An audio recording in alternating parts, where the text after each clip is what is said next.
विषयः गुणादिप्रकरणं पाणिनीयव्याकरणं च इति। प्रस्तोतारः प्राचार्याः एन्.एस्. रामानुजताताचार्याः बेङ्गलूरु।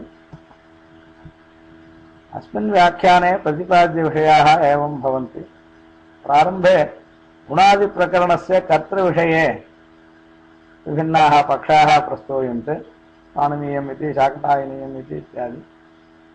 तदनन्तरं तस्मिन् विषये निर्णयश्च प्रस्तूयते।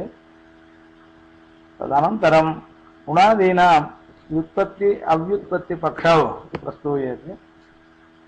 तत्र च व्युत्पत्तिपक्षस्य भाष्यसम्मतत्वं प्रदर्श्यते। तदनन्तरं गुणादिशब्देषु अवयवार्थानुगमः प्रतिपाद्यते।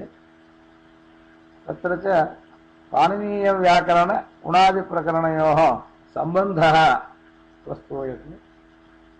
निगमने गुणादिप्रकरणस्य संस्कृतसाहित्ये उपयोगः निरूप्यते।